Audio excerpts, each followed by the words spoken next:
वो बीजेपी का चाटुकार प्रोपेगेंडिस्ट। आदित्य धर बीजेपी के तलवे चाटने में इतना खो गया कि उसने यही बेवकूफी कर डाली। ये सिमिलर चीज एनिमल मूवी के वक्त भी हुई थी, प्रोपेगेंडा फिल्म।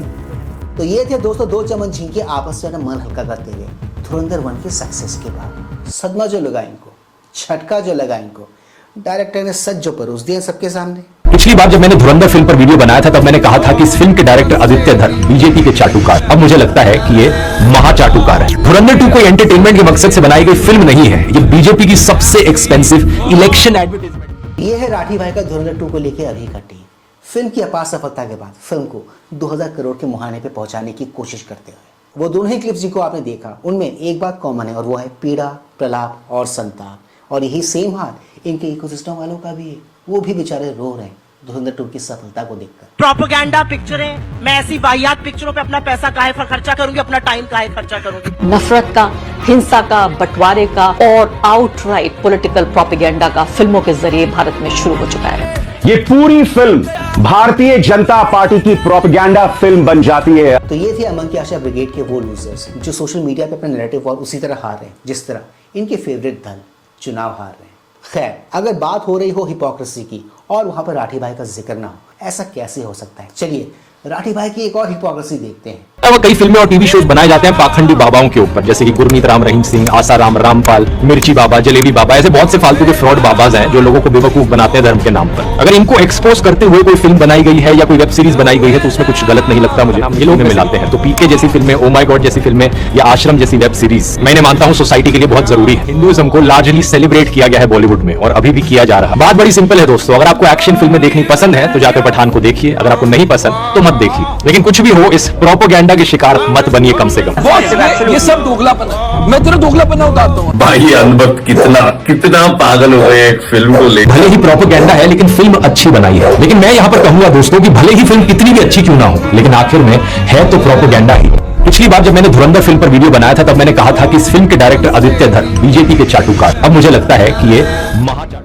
तो देख सुन लिया अपने भाई की मानसिकता को। इनको पीके, जवान, पठान जैसी फिल्मों से कोई दिक्कत नहीं है। वो फिल्म इनके हिसाब से बहुत अच्छी है, उसमें जो नैरेटिव है ना वो भी बहुत अच्छा है, जो प्रोपेगेंडा है वो भी बहुत अच्छा है। इनको दिक्कत है तो कश्मीर फाइल, केरला फाइल, धुरंधर जैसी फिल्मों से। क्यों? क्योंकि वो एक रॉ सच आप सबको दिखाती है, वो रॉ सच जिसपे ये इनका तंत्र चाहता है कि पर्दा पड़ा रहे। एनीवेज, इनमें जिनको अभी तक आपने सो फार देखा सुना और इनमें जिनको भी आप देखोगे सुनोगे, क्या फर्क है आप मुझे कमेंट सेक्शन में जरूर बताइएगा। तो इंडियंस चाहते हैं कि हम फिल्मों में जो है ना अपनी भड़ास निकालें, अपने ख्वाब पूरे कर लें। पाकिस्तान के साथ जो भी बुरा करना है फिल्मों में ही वो हो रहा है। रियल लाइफ में चाहे वो इंटरनेशनल आप देखें मामलात हों जहां इंडिया की अब कोई इज्जत नहीं है, कोई क्या ये क्या बक रहे हो? सुनता नहीं है। और फिर उसके बाद एक्चुअली बैटल फील्ड में उनकी औकात देखें, मैं तो 10-0 पे भी आ गया है। इन सबको सुन लेने के बाद मैं एक नतीजे पे पहुंचा हूं और वो ये सारे के सारे एक जैसा ही साउंड कर रहे थे। ये सारे के सारे एक ही एजेंडे को आगे बढ़ा रहे थे और वो था पाक का प्रोपेगेंडा भारत के खिलाफ। जी हाँ, पाक को ऊपर दिखाना, भारत को नीचे दिखाना। Please like, share, subscribe and high पे यूट्यूब चैनल ताकि हम ऐसे कंटेंट्स बनाते रहें और हमारा ये कंटेंट ज़्यादा से ज़्यादा लोगों तक पहुंचे। तो दोस्तों ज़्यादा वक्त न गवाते हुए let's go back to the topic. Dhurandhar 2 इतिहास बना रही है कमाई के मामले में, रीच के मामले में। उसे कोई फर्क नहीं पड़ता कि ये लिब्बू आपस में क्या सोचते हैं, आपस में क्या बोलते हैं। ये 7 या 8 लोग ही हैं दोस्तों, ज़्यादा लोग भी नहीं है, सिर्फ 7 और 8 लोग हैं जो पाक प्रेम में डूबे हुए हैं। इसलिए पाक का ही एजेंडा ये लोग आगे पुश कर रहे हैं और धुरंधर को ऐसे लोगों से कोई भी फर्क नहीं पड़ता। आप बिलीव नहीं करोगे, इन सब की ये हालत हो गई है कि इनको जेनजी तो धो ही रहे हैं, इनको नेटिजन से धो ही रहे हैं, इनको अब आम लोग भी धोने में लगे हुए हैं। सर बहुत बढ़िया है और अगर देश के खिलाफ कोई भी आता है तो उसके साथ यही होना चाहिए। चाहे जैसे ही मूवी में दिखाया गया है कि अतीक अहमद। अच्छा क्या लगा उस फिल्म में? सर अच्छा ये लगा कि उसमें देश को सच्चाई बताई गई है कि देश में क्या क्या हो रहा था जो लोग से नॉर्मल लोग अवेयर ही नहीं थे, क्योंकि लोगों को नहीं पता कि हमारी आम। विवेक जी को आप क्या कहना चाहेंगे?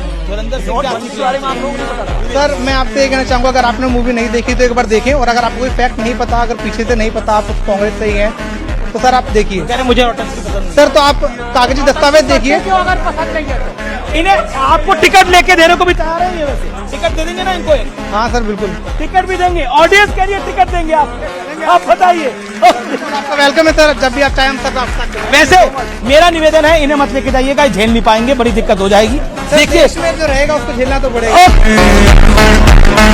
नहीं पाओगे आप लोग, बच नहीं पाओगे। आतंकवादियों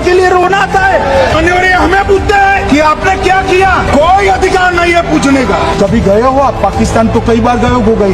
सीमा पर गए हो? पाकिस्तान तो कई बार गए हो। फिर से बोलता हूँ, सीमा पर गए हो? सीमा के माध्यम से पाकिस्तान गए हो? किसको बचाना चाहते हैं? पाकिस्तान को बचाकर आपको क्या मिलेगा? क्या अधिकार है आपको पूछने का? कोई अधिकार नहीं। ये यहाँ से आतंकवादियों की फोटो पाकिस्तान भेजते रहे, डोजियर देते रहे, डोजियर देते। ये क्लिप जो भी आपने देखा ये अपने आप में सेल्फ एक्सप्लेनेटरी है। इसको अपने क्या ही बोलूँ, इस पे अपने क्या ही रिएक्ट करूँ। बट एक बात तो है, आतंकवाद को लेकर कांग्रेस का जो भी रवैया था वो अब एक्सपोज हो चुका है। आप चाहे तो सोशल मीडिया चेक कर सकते हो, वहाँ पर धड़ाधड़ वायरल हो रहे हैं ऐसे बहुत सारे ट्वीट्स, ऐसे बहुत सारे क्लिप्स जो कांग्रेस काल में कहे गए थे आतंकवाद के लिए। वो लोग शायद उस वक्त एक ही भुलावे में थे कि सत्ता में तो वो है ही, लंबे समय तक उन्हीं को सत्ता में रहना है। बीजेपी कहाँ ही पावर में आएगी? तभी तो देखो ना, कैजुअली बहुत कुछ इन्होंने बोला, बहुत कुछ किया इन्होंने, बट आज सारे के सारे इनके जो पुराने पाप है ना वो सामने आ रहे हैं। और इनको देख लेने के बाद एक बात होता है, जो कुछ एक वोट इनको मिलने वाले थे ना, वो कुछ एक वोट भी अब इनको नहीं मिलने वाला। खैर, ये जितने भी 7-8 लोग प्रोपेगेंडा एजेंडा करके जो बकवास कर रहे हैं ना, जो बकैते कर रहे हैं ऑनलाइन सोशल मीडिया पे, टीवी न्यूज़ पे आके, इन सबको आदित्य सर की ये वाली बात सुननी ही चाहिए। प्रोपेगेंडा वाला question, I seriously feel personally that the current government doesn't need a small film like ours to win election. They made Ram Mandir for us. It took us 500 years to get that. I don't think they need us to get them votes. इन्होंने जो भी कहा है वो एकदम सही कहा है। बीजेपी को किसी भी फिल्म की, किसी भी ऐड की जरूरत नहीं है सत्ता में आने के लिए, अनलाइक विपक्ष। और रही ध्रुव राठी जी की बात, तो इनका IQ कितना है कितना नहीं है, इसको रिजवान साहब ने बहुत ही अच्छे से डिकोड किया है।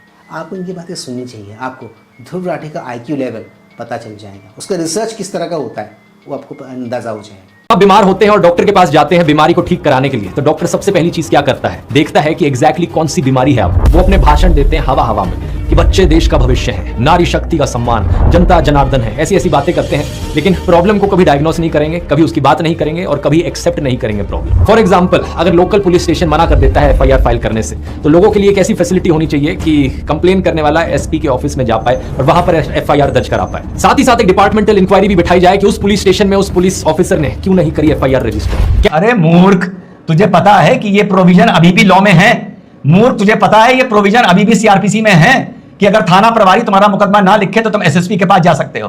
प्रोविजन 156(3) में ये भी है कि तुम कोर्ट जा सकते हो। अगर कोई संगीन मामले में तुम्हारा मुकदमा ना लिखा जाए तो प्रभारी के खिलाफ इंक्वायरी बैठती है, प्रभारी सस्पेंड होते हैं। लेकिन मूर्ख, तुझे दूसरा बात नहीं पता कि तुझे इस बात का भी संज्ञान नहीं और ज्ञान नहीं है कि अगर तेरे हिसाब से हर FIR लिखने पर पुलिस आ जाए ना तो समाज में हाहाकार मच जाएगा। इस वीडियो को देख लेने के बाद भी अगर देश का एक बहुत बड़ा वर्ग इस मंदबुद्धि को फॉलो करता है, इस मंदबुद्धि को सब्सक्राइब करके रखता है, तो ट्रस्ट मी दोस्तों, हमको आपकी बुद्धि पर शक है। अपना इलाज ढंग से करा और देश को अपने हाथ पर छोड़ दो। देश आप लोगों के बिना भी बहुत अच्छा कर रहा है, बहुत बेहतर कर रहा है। तो दोस्तों, आज के इस मजेदार वीडियो में सिर्फ इतना ही। मैं मिलूंगा आप सबके साथ अपने अगले वीडियो में। And yes, do not forget to like, share, subscribe YouTube channel. इससे हमें शक्ति मिलती है, इससे हमें ताकत मिलती है और इससे हमें मोटिवेशन मिलती है। कीप स्माइलिंग दोस्तों।